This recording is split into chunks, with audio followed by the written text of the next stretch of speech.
untuk meluangkan waktu menunaikan sholat duha itu berat. Meskipun pada saat aktivitas-aktivitas tersebut kita ada waktu istirahatnya. Semisal guru itu jam 11, kira-kira itu istirahat jam kedua. Itu kalau mau digunakan melakukan sholat duha itu waktu yang paling afdol.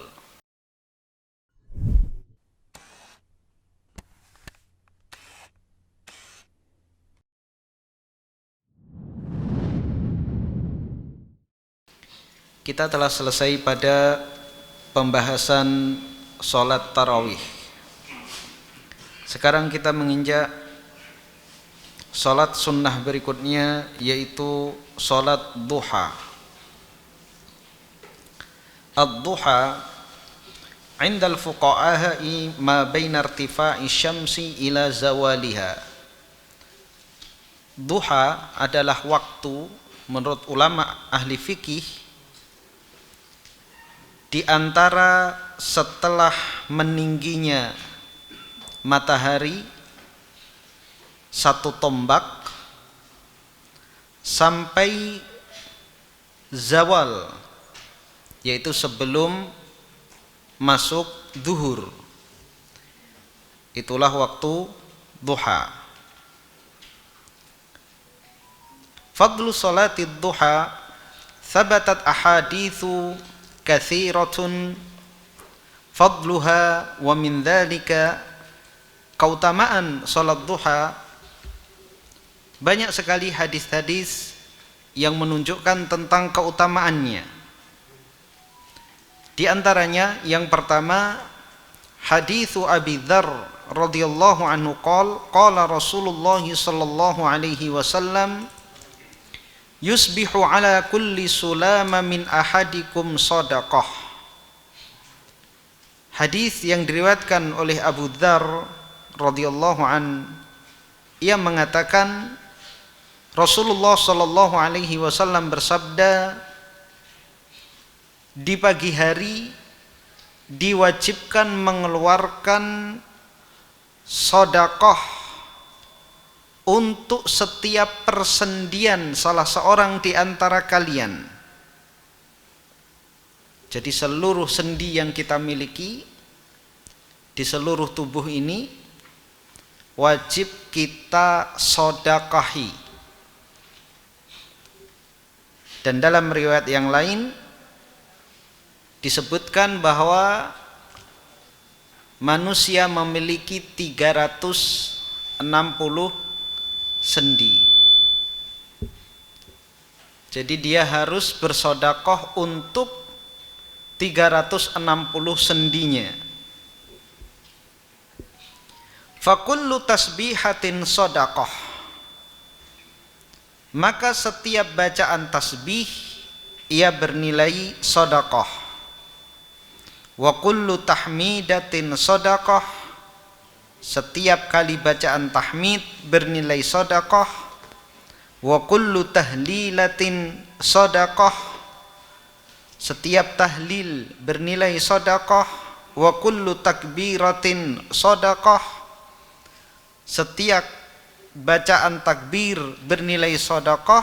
Wa amrun bil ma'rufi sedekah, wa nahyun 'anil munkari sedekah, memerintahkan kepada yang ma'ruf dan mencegah dari perbuatan yang mungkar bernilai sedekah. Jadi paling tidak dalam sehari kita mengucapkan tasbih, tahmid, takbir, tahlil atau melakukan amar ma'ruf nahi mungkar itu sebanyak 360 kali untuk mensedekahi sendi-sendi kita. Namun ada yang lebih mudah dari itu semuanya. Wa yujzi'u min dzalika rak'atani yarka'uhuma minad duha, dan mencukupi dari amalan-amalan itu semuanya adalah 2 rakaat yang dikerjakan di waktu duha. Jadi sebanyak 360 zikir itu bisa tercukupi dengan 2 rakaat yang kita lakukan di waktu duha. Kenapa demikian?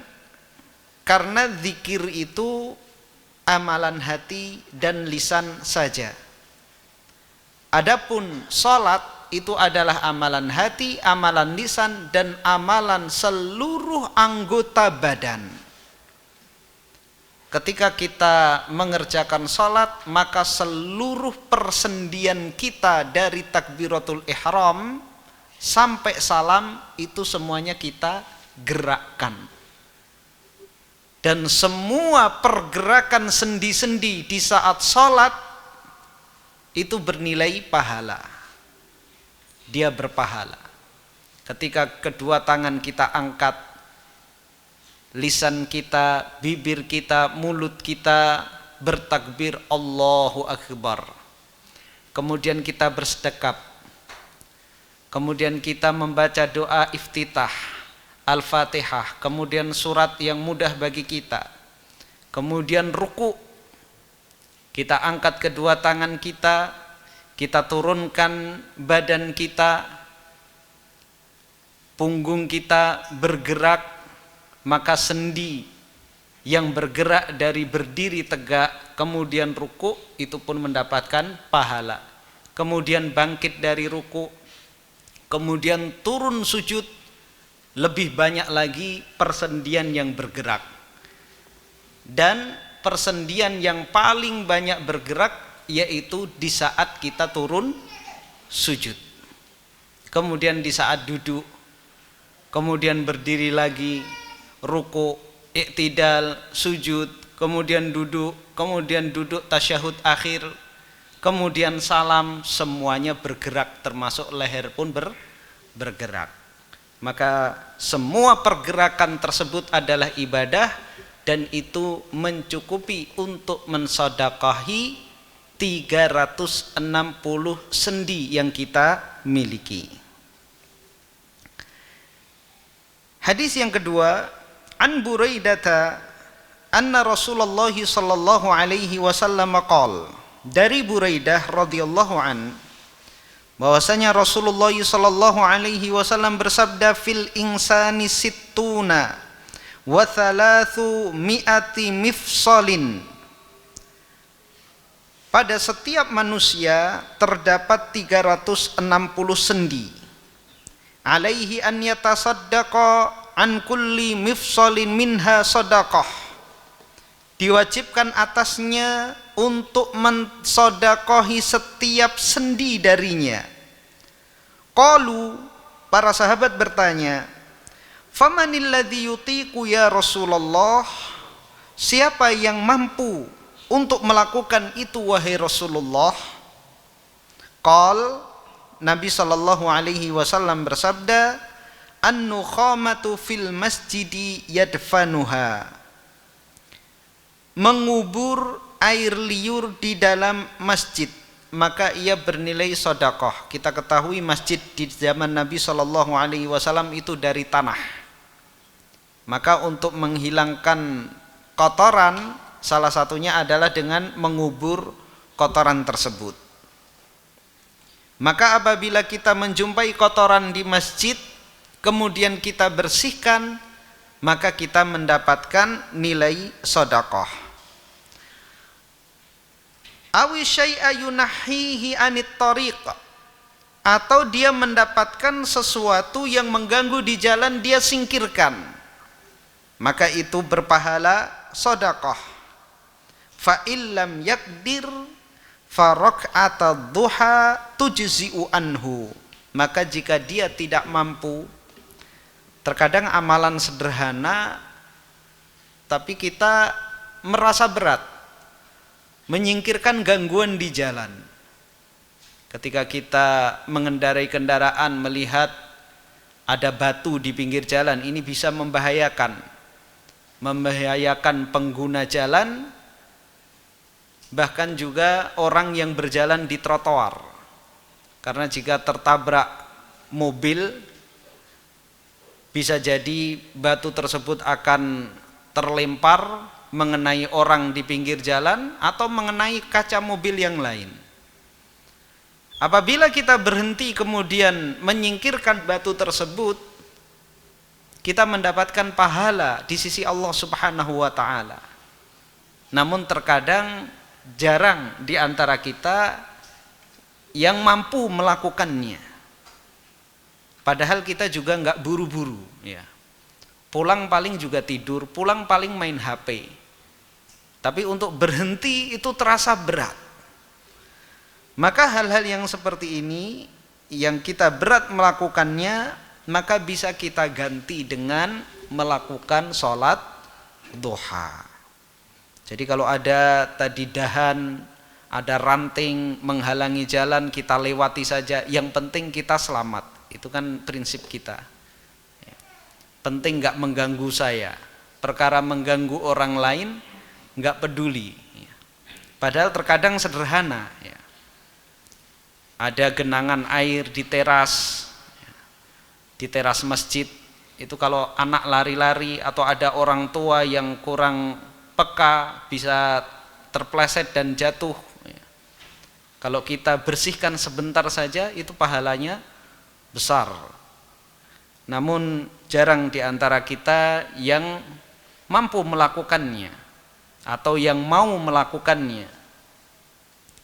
Maka jika hal-hal tersebut belum mampu atau belum mau kita lakukan, maka jangan tinggalkan 2 rakaat di saat duha. Wal haditsani yadullani ala 'idhami fadli salati duha wa kibari mauqi'iha wa ta'akkudi masyru'iyyatiha. Dan 2 hadis tersebut menunjukkan besarnya keutamaan salat duha, besarnya kedudukannya, dan menunjukkan disyariatkannya, menunjukkan bahwa dia adalah sunnah muakkadah. Wa anna raq'ataiha tujziyani an 360 shadaqah. Dan bahwasanya 2 rakaat tersebut mencukupi dari 360 shadaqah. Wa makana dzalika fahuwa haqiqun bil muwadhabati wal mudawamah. Karena keutamaan seperti itu, maka sudah sepantasnya kita melakukannya secara kontinu, istiqamah dalam mengerjakan sholat duha. Hadis yang ketiga, wa an Zaid bin Arqam qala kharaja an-nabiy sallallahu alaihi wasallam ala ahli Quba wa hum yusalluna ad-duha. Dari Zaid bin Arqam, ia mengatakan dahulu Nabi sallallahu alaihi wasallam pernah keluar mengunjungi penduduk Quba dan mereka sedang melakukan sholat duha. Faqal, maka Nabi sallallahu alaihi wasallam bersabda, salatul awwabina hina tarmadul fisal. Salat orang-orang yang bertaubat adalah di saat panasnya matahari. Dan ini juga menunjukkan keutamaan waktu sholat duha, meskipun waktunya sudah mulai masuk di saat matahari tinggi 1 tombak, sekitar 15 atau 20 menit setelah syuruk. Jadi kalau kita lihat jadwal syuruk itu artinya terbit. Waktu syuruk adalah waktu dilarangnya mengerjakan sholat.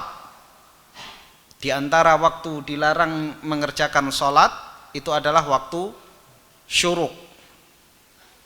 Waktu yang lain adalah ada 5 ya. Setelah sholat subuh sampai terbit matahari, yang pertama. Yang kedua, ketika terbitnya sampai setinggi 1 tombak. Kemudian yang ketiga, di saat matahari di pertengahan sampai tergelincir. Ketika tergelincir sedikit saja sudah ada bayangan di arah timur, maka masuk waktu sholat zuhur. Kemudian waktu yang keempat yang terlarang kita mengerjakan sholat yaitu setelah sholat asar sampai tenggelam matahari. Dan yang kelima di saat tenggelam sampai benar-benar tenggelam. Dan yang paling dilarang adalah ketika terbitnya matahari dan di saat tenggelamnya matahari.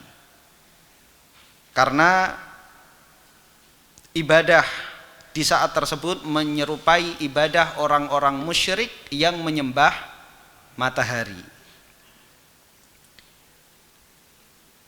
Waktu salat duha dimulai ketika matahari sudah setinggi 1 tombak.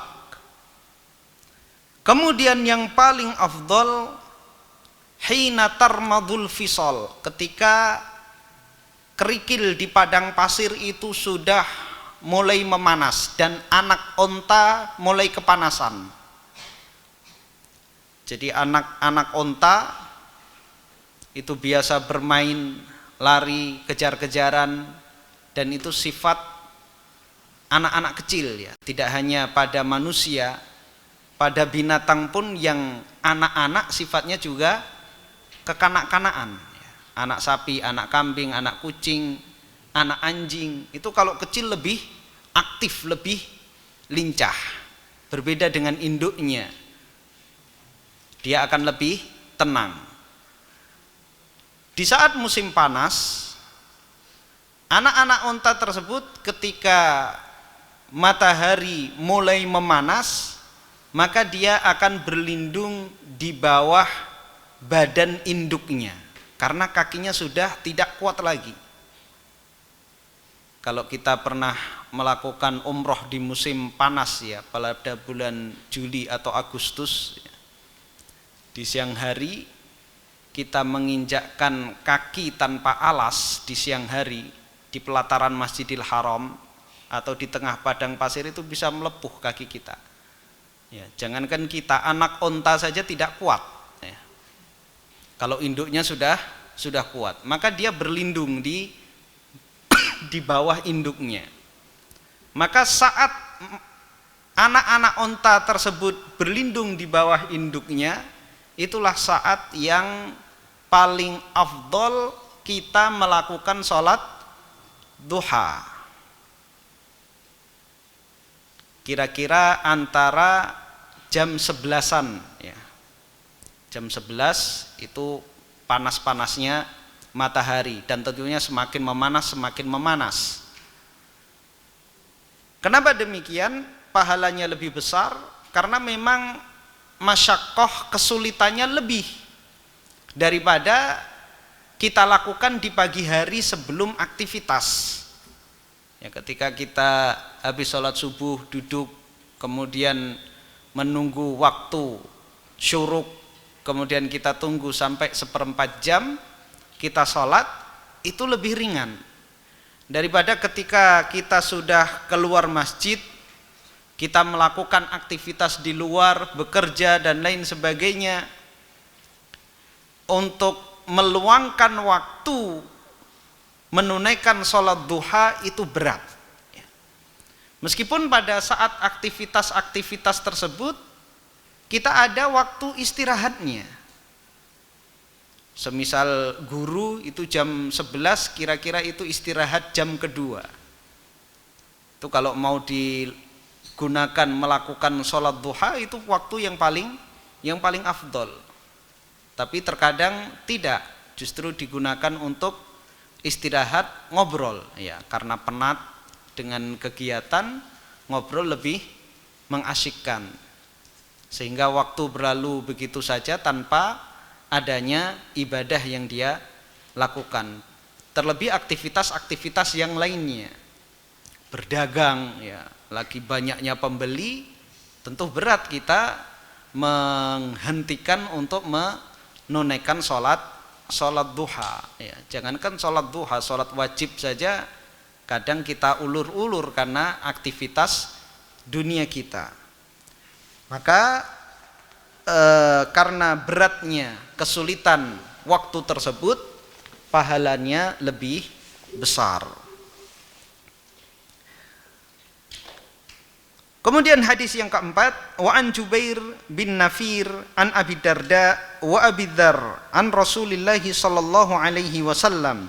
Dari Jubair bin Nafir, dari Abu Darda dan Abu Dzar dari Rasulullah sallallahu alaihi wasallam, annallaha azza wa jalla qala, bahwasanya Allah Subhanahu wa taala berfirman, Ibna Adam, irka'li raka'atin min awwalin nahar akfika akhirahu.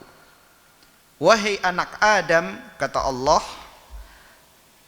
lakukan rakaat di awal hari, niscaya aku cukupi engkau sampai akhir harimu. Artinya apa?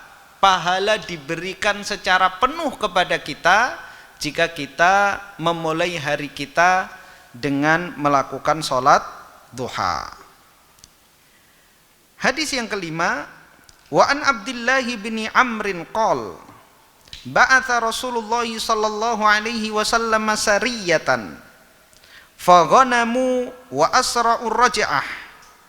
Dari Abdullah bin Amr, ia menuturkan Rasulullah pernah mengutus pasukan, kemudian mereka mendapatkan harta ghanimah, harta rampasan perang, dan pulang dengan cepat. Fatahaddatsan nasu bi qurbi maghzahum wa kathrati ghanimatihim wa sur'ati raj'atihim. Maka manusia pun memperbincangkan tentang singkatnya peperangan yang mereka lakukan dan ghanimah yang banyak yang mereka dapatkan, serta cepatnya mereka kembali ke kampung halaman.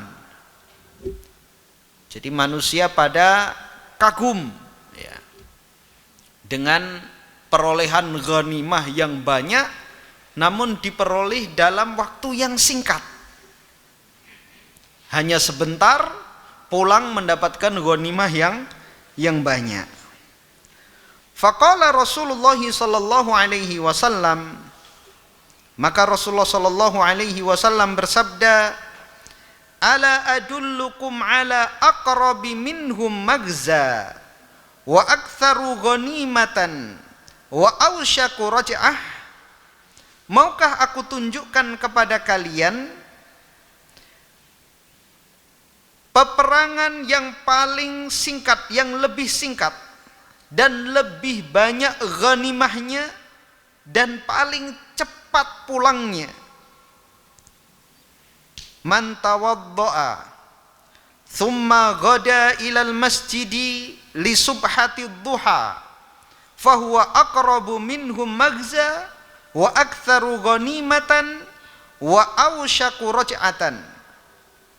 Yaitu barang siapa berwudu kemudian pergi di pagi hari ke masjid untuk melakukan sholat duha, maka itu adalah peperangan yang paling singkat dan paling banyak ghanimahnya dan paling pulang cepatnya.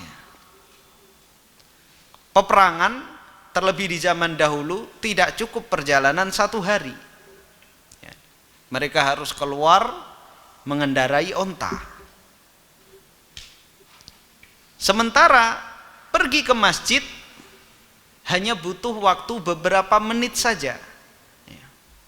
Perang di zaman sekarang pun nggak mungkin sehari atau 2 hari. Bisa berbulan-bulan. Saudara-saudara kita aparat yang ditugaskan ke Papua berbulan-bulan, bisa 6 bulan di sana. Padahal naik pesawat.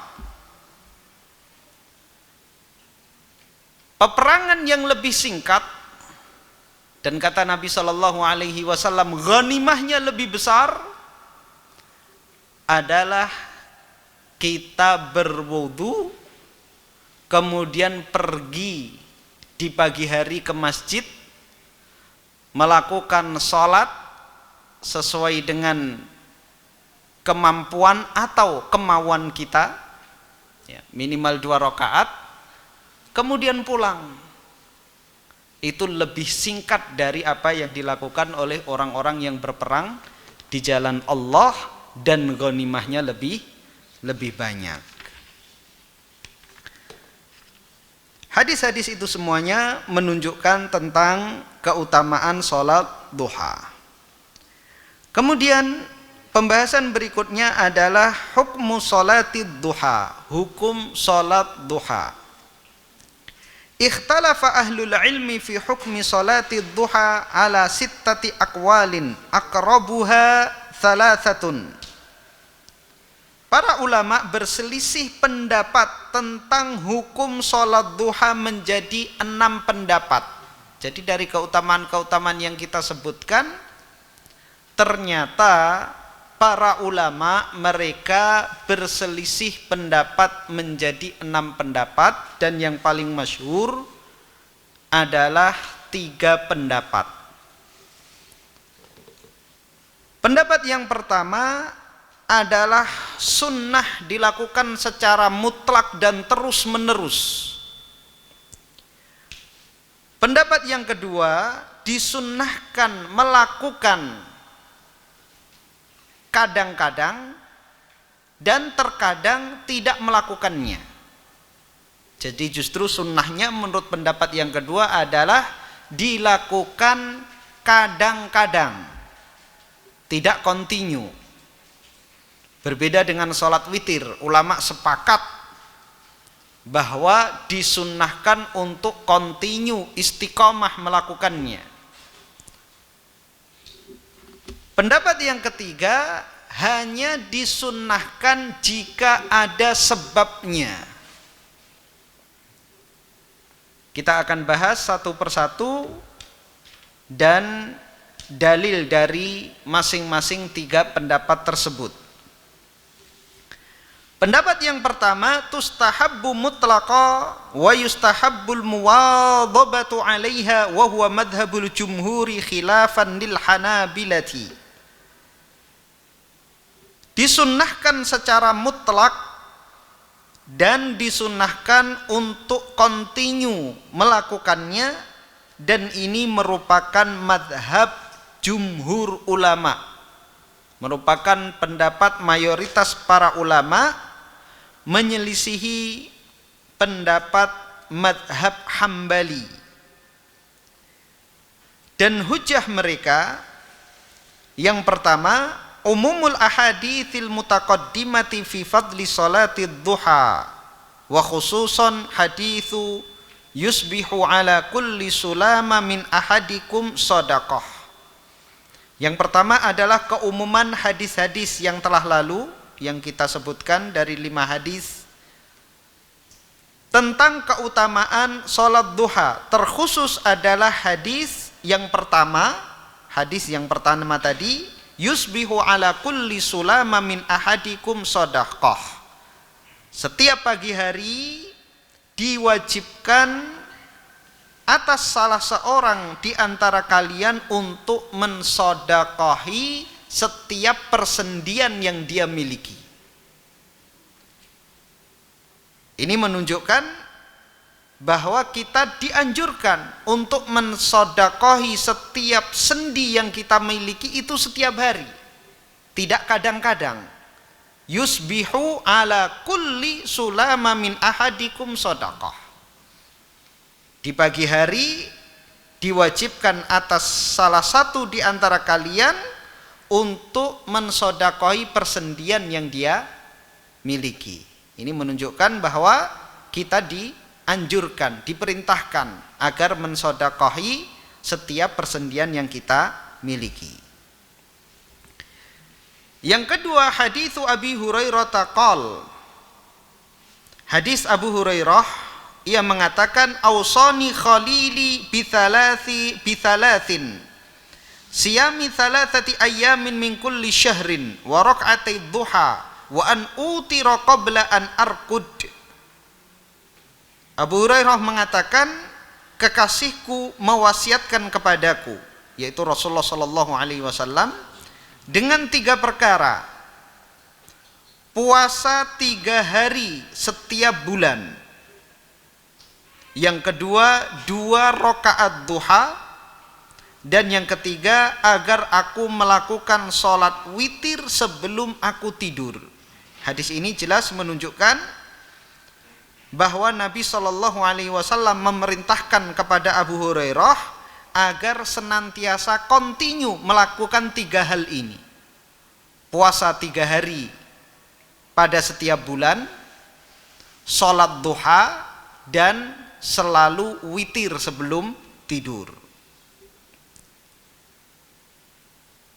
Kenapa Nabi SAW memerintahkan Abu Hurairah untuk senantiasa melakukan sholat witir sebelum tidur? Padahal kita ketahui pada pembahasan berikutnya, pada pembahasan Qiyamul Lail dan sholat witir, bahwa yang paling afdol adalah di sepertiga terakhir malam. Dan Nabi SAW terkadang melakukannya di sepertiga terakhir malam, terkadang di pertengahannya, dan terkadang di awalnya. Namun secara khusus Nabi SAW mewasiatkan kepada Abu Hurairah untuk melakukan witir sebelum tidur. Ini karena tugas yang dilakukan oleh Abu Hurairah radhiyallahu an yang sangat mulia, yaitu mengumpulkan hadis-hadis Nabi SAW. Karena dengan menjaga hadis-hadis Nabi SAW, ilmu Islam itu akan sampai kepada seluruh umat manusia sampai akhir zaman. Karena kesibukan mengumpulkan hadis-hadis Nabi, dan banyak di antara hadis-hadis Nabi SAW yang diriwayatkan oleh Abu Hurairah itu tidak didengar langsung oleh Abu Hurairah dari Nabi SAW.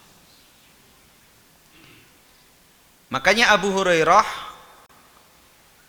meskipun dia masuk Islam bukan termasuk sahabat yang awal-awal masuk Islam, Abu Hurairah masuk Islam pada tahun 7 Hijriah. Namun Abu Hurairah adalah sahabat yang paling banyak meriwayatkan hadis-hadis Nabi SAW. Maka syubhat orang-orang liberal dan orang-orang Syiah untuk membuat kaum muslimin ragu terhadap hadis-hadis Abu Hurairah radhiyallahu an, mereka mengatakan, mengapa Abu Hurairah yang masuk Islamnya terakhir justru hadis-hadisnya paling banyak yang diriwayatkan dari Abu Hurairah? Jangan-jangan Abu Hurairah ini memproduksi hadis, bukan meriwayatkan hadis. Kenapa bukan dari Abu Bakar? Kenapa bukan dari Umar? Kenapa bukan dari Ali? Kenapa bukan dari Utsman? Padahal sahabat yang 4 ini yang menyertai Nabi sejak awal Islam. Kita ketahui bahwa Abu Hurairah datang ke Madinah itu orang miskin. Dan dia salah satu ahlus suffah. Ada sahabat-sahabat yang hijrah ke Madinah, tidak memiliki saudara, tidak memiliki harta, tentunya tidak memiliki tempat tinggal. Maka ditempatkan oleh Nabi mereka ini di Masjid Nabawi. Mereka itulah ahlus suffah. Orang miskin sejak dulu sampai kapanpun itu nggak punya tanggung jawab banyak. Makanya enak jadi orang miskin, nggak ada tanggung jawab. Berbeda dengan orang kaya. Orang kaya itu mikirin karyawan. Karyawan nggak mikirin majikan. Yang penting terima gaji. Tapi kalau pengusaha dia harus mikirin karyawan. Kalau karyawannya nggak digaji, ditutup perusahaannya. Abu Hurairah karena kemiskinan dia justru bisa meluangkan waktu untuk menuntut ilmu. Karena nggak ada tuntutan, nggak ada yang menuntut. Berbeda dengan kita yang punya karyawan, ya. Punya satu pembantu saja kita mikirin, ya. Ini gajinya besok belum ada. Terkadang kita minta maaf, itu baru satu pembantu. Mungkin kita undur sehari 2 hari, ya. Kita nunggu dapat gaji dulu, baru kita gunakan untuk mengganti pembantu. Apalagi yang punya 100 karyawan, 200 karyawan, memikirkan 200 nyawa. Dan dibalik 200 itu ada keluarga-keluarga. Satu nyawa menanggung 5 orang, itu tanggung jawab kita semuanya. Abu Hurairah radhiyallahu an, karena tidak ada tanggung jawab, tidak ada tuntutan, dia meluangkan waktu penuh untuk mengumpulkan hadis-hadis Nabi Shallallahu Alaihi Wasallam. Maka tidak hanya yang dia dengar langsung dari Nabi Shallallahu Alaihi Wasallam, beliau juga mencari dari seluruh sahabat yang membersamai Nabi Shallallahu Alaihi Wasallam sejak awal Islam. Maka apabila ada hadis yang diriwayatkan oleh Abu Hurairah radhiyallahu an, sami'tu Rasulullah sallallahu alaihi wasallam yaqul, aku mendengar Rasulullah sallallahu alaihi wasallam bersabda, maka itu Abu Hurairah mendengar langsung dengan kedua telinganya dari Nabi sallallahu alaihi wasallam. Namun jika konteksnya an Rasulillahi sallallahu alaihi wasallam, dari Rasulullah sallallahu alaihi wasallam, itu Abu Hurairah tidak mendengar langsung, tapi mendapatkannya dari sahabat-sahabat Nabi. Maka di antara hadis-hadis yang diriwayatkan oleh Abu Hurairah adalah kejadian-kejadian di awal Islam, sebelum dia masuk Islam, sebelum dia datang ke Madinah, sebelum dia berada di Mekah, karena dia tidak tinggal di Mekah. Itu dia riwayatkan kejadian-kejadian di Mekah, kejadian-kejadian awal hijrah. Dari mana? Dari sahabat-sahabat yang lainnya. Dan jumlahnya banyak hadis-hadis seperti itu. Maka Abu Hurairah radhiyallahu an, karena waktunya dia curahkan penuh untuk mengumpulkan hadis-hadis Nabi Shallallahu Alaihi Wasallam dan kemudian meriwayatkannya setelah sepeninggal Nabi Shallallahu Alaihi Wasallam, maka Abu Hurairah adalah sahabat yang terbanyak meriwayatkan hadis-hadis Nabi Shallallahu Alaihi Wasallam. Karena kesibukannya setiap malam menulis dan menghafal hadis-hadis Nabi Shallallahu Alaihi Wasallam, dan amalan ini lebih mulia daripada amalan sunnah apapun. Menuntut ilmu agama adalah amalan sunnah yang paling afdol. Tidak ada yang lebih afdol, tidak ada yang lebih utama dari amalan-amalan sunnah melebihi menuntut ilmu agama. Maka karena amalan yang mulia ini, dia bergadang di malam hari, maka Nabi Shallallahu Alaihi Wasallam mewasiatkan sebelum tidur untuk sholat witir, sehingga nanti tidak perlu witir lagi, bangun dia langsung sholat subuh. Kemudian di pagi hari diperintahkan untuk melakukan sholat duha. Dari hadis tadi menunjukkan bahwa sholat duha diwasiatkan, diperintahkan oleh Nabi Shallallahu Alaihi Wasallam kepada Abu Hurairah untuk dilakukan secara kontinu, istiqomah mengerjakannya. Dalil yang ketiga, hadis Mu'adzah al-Adawiyah qalat, hadis Mu'adzah al-Adawiyah, ia mengatakan, qultu li Aisyah, aku mengatakan kepada Aisyah, akana Rasulullah sallallahu alaihi wasallam yusalli duha? Qalat na'am, arba'an wa yazidu ma sya'. Apakah dahulu Rasulullah sallallahu alaihi wasallam, Muadzah bertanya kepada Aisyah, apakah dahulu Rasulullah sallallahu alaihi wasallam melakukan salat duha? Aisyah menjawab, iya, melakukan 4 rakaat dan menambah sesuai kehendak beliau. Jadi 4 rakaat, kalau beliau menghendaki untuk menambah maka ditambah lebih dari 4 rakaat. Qala asy-Syaukani fin Nail, wala yakhfaka anna al-ahadits al-waridata bi itsbatiha qad balagat mablaghan la yaksurul ba'd minhu an iqtida bil istihbab. Berkata asy-Syaukani di dalam kitab Nailul Awtar, tidak tersembunyi bagi engkau bahwasanya hadis-hadis yang datang yang menetapkan keberadaan salat duha itu mencapai jumlah yang bisa dinyatakan bahwa salat duha itu adalah sunnah. Wa qala al-Hafidz fil Fath, dan berkata Al-Hafidz Ibnu Hajar Al-Asqalani di dalam kitab Fathul Bari, wa qad jama'a al-Hakimul ahadits al-waridata fi salati duha fi juz'in mufradin wa balagha adadu ruwatil hadithi fi itsbatiha nahwal 20 nafsan minas sahabah. Al-Hakim telah mengumpulkan hadis-hadis yang menunjukkan salat duha dalam juz khusus, dalam juz tersendiri, dan jumlahnya mencapai 20 sahabat yang meriwayatkan tentang salat duha. Wa ammal muwadhabatu 'alaiha faliqaulihi sallallahu alaihi wasallam ahabbul amali ilallahi ta'ala ma dama 'alaihi sahibuhu wa in qalla.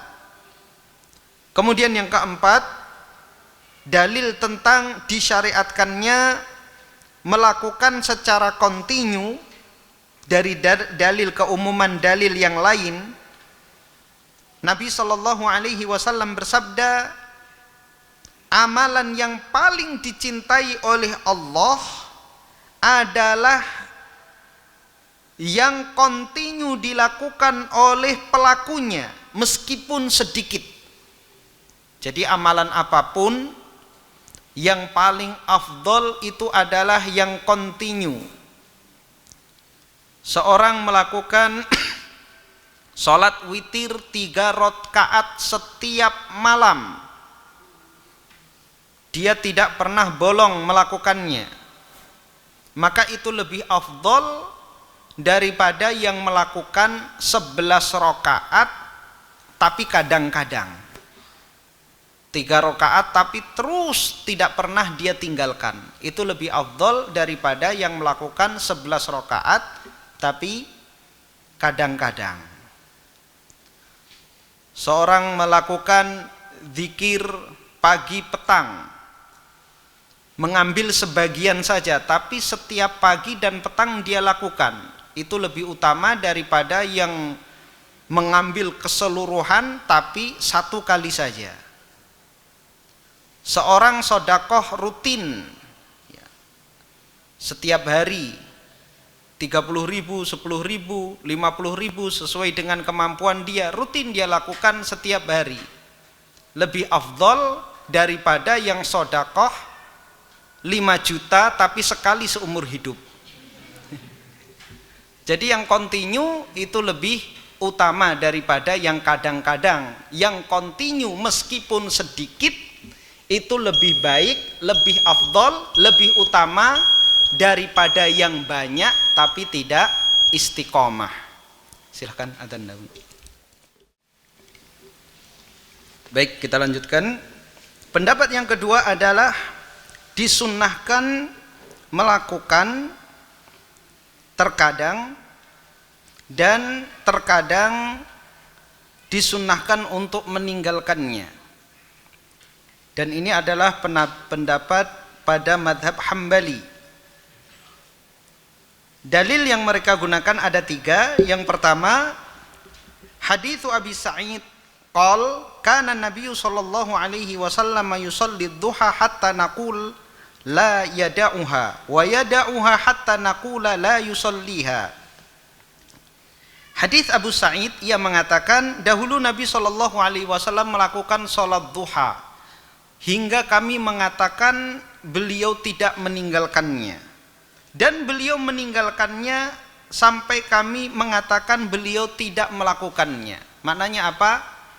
Nabi Shallallahu Alaihi Wasallam melakukan terus menerus sehingga terlihat bahwa Nabi tidak pernah meninggalkannya. Namun Nabi Shallallahu Alaihi Wasallam meninggalkannya juga dalam waktu yang panjang, sampai terlihat Nabi Shallallahu Alaihi Wasallam tidak melakukannya.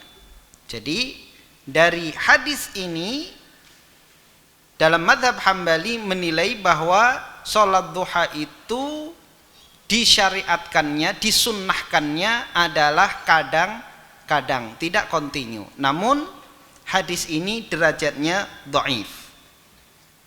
Hadis yang kedua, hadis yang diriwayatkan oleh Anas fi qissati salatin Nabi sallallahu alaihi wasallam fi baiti Idban bin Malik ad-Duha wa qala fulan ibnul Jarud li Anas radhiyallahu an akana Nabi sallallahu alaihi wasallam yusalli duha qala ma ra'aituhu shalla ghaira dzalikal yaum.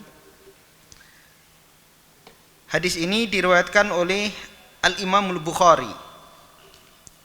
Ketika Anas mengkisahkan salatnya Nabi sallallahu alaihi wasallam di rumah Idban bin Malik melakukan salat duha, berkata Fulan bin Al-Jarud kepada Anas, apakah dahulu Nabi sallallahu alaihi wasallam melakukan salat duha?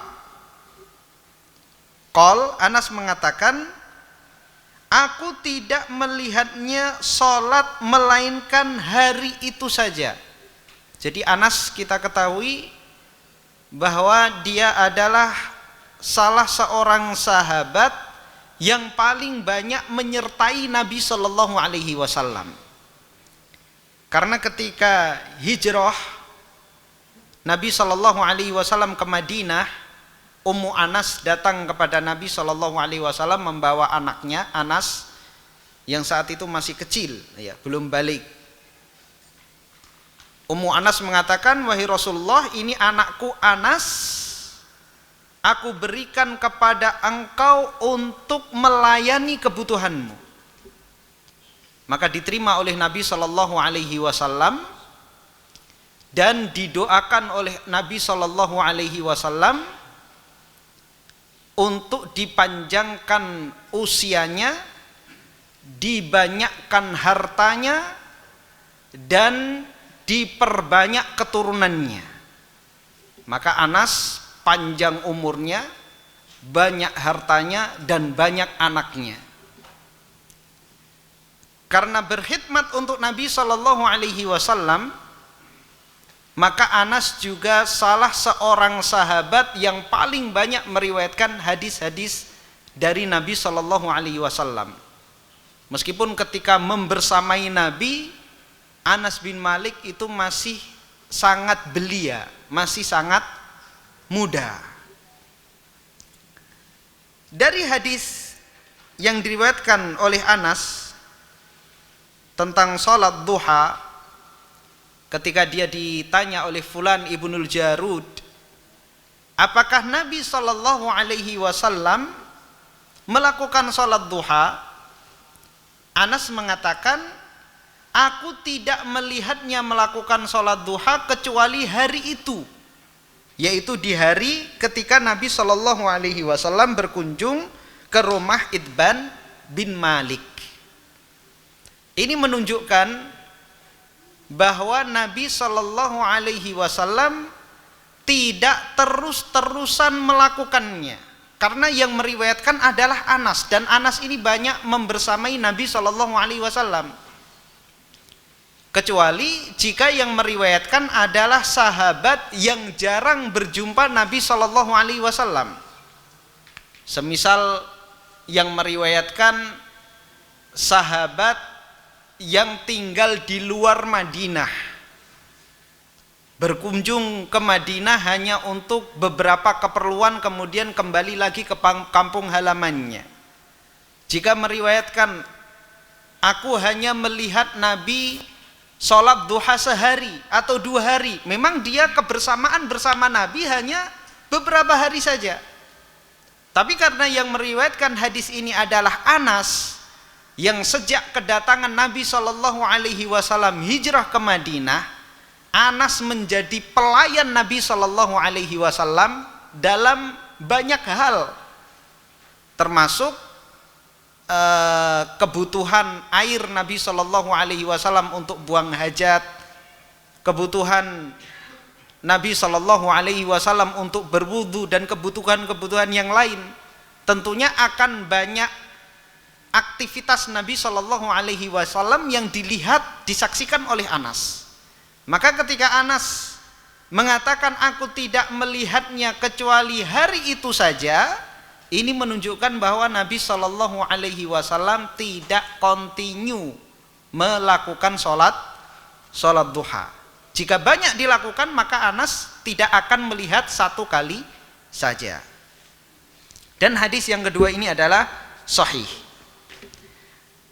Hadis yang ketiga yang juga diriwayatkan oleh Al-Imam Al-Bukhari dan Muslim dari Aisyah radhiyallahu anha, ia mengatakan, ma ra'aitu Rasulullah sallallahu alaihi wasallam sabbaha ta'ni shalla subhatad duha wa inni la usabbihuha wa in kana la yada'ul amala wa huwa yuhibbu an ya'malahu khasyata an ya'mala bihin nasu fayufrada alaihim. Aisyah mengatakan, aku tidak melihat Rasulullah Shallallahu Alaihi Wasallam melakukan sholat duha, dan aku melakukannya, dan sungguh beliau benar-benar meninggalkan suatu amalan padahal beliau menyukainya. Itu beliau lakukan adalah karena khawatir manusia mengamalkannya kemudian diwajibkan atas mereka. Dari hadis ini menunjukkan bahwa Nabi Shallallahu Alaihi Wasallam justru tidak melakukan sholat duha. Jadi menurut mazhab Hambali, sebagian sahabat meriwayatkan Nabi Shallallahu Alaihi Wasallam sholat duha, sebagian yang lainnya meriwayatkan Nabi Shallallahu Alaihi Wasallam tidak melakukan sholat duha. Maka bisa diambil kesimpulan bahwa Nabi Shallallahu Alaihi Wasallam terkadang melakukan sholat duha dan terkadang tidak melakukan sholat duha. Namun hadis yang ketiga ini dibantah oleh pendapat yang pertama. Jumhur ulama tidak membantah keabsahan hadis, tapi membantah dengan cara berdalilnya. Lihat, dari satu dalil yang sahih ada 2 pendapat.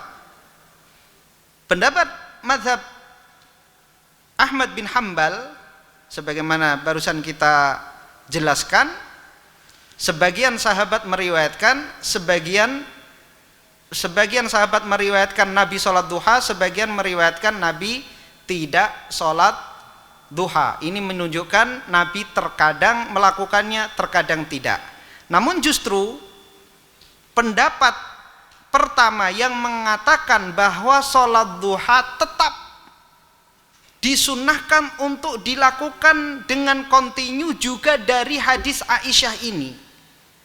Karena tidaklah Nabi Shallallahu Alaihi Wasallam meninggalkan suatu amalan padahal beliau menyukainya, melainkan karena Nabi khawatir itu akan diwajibkan kepada umatnya sehingga memberatkan mereka. Karena kalau wajib dan mereka meninggalkannya, mereka akan berdosa. Maka untuk menjaga itu Nabi Shallallahu Alaihi Wasallam meninggalkannya namun hukum sunnahnya itu tetap seperti apa? Sholat tarawih berjamaah. Nabi SAW melakukan beberapa hari saja, kemudian Nabi meninggalkannya. Pagi harinya Nabi SAW mengatakan kepada mereka, tidaklah aku meninggalkan sholat tarawih berjamaah tadi malam, melainkan aku khawatir itu akan diwajibkan atas kalian. Namun kesunnahannya diamalkan oleh kaum muslimin sepanjang zaman. Mana di antara pendapat dari dua pendapat ini yang paling kuat? Insya Allah kita akan lanjutkan pada pertemuan yang akan datang. Wallahu ta'ala a'lam bishawab. Kita tutup dengan doa kafaratul majelis. Subhanakallahumma hamdika asyhadu an la ilaha illa anta astaghfiruka wa atubu ilaik. Assalamualaikum warahmatullahi wabarakatuh. Terima kasih. Jazakumullahu khairan wa barakallahu fikum. Video ini dibuat atas partisipasi dari donasi Anda. Semoga menjadi amal jariah bagi Anda semuanya.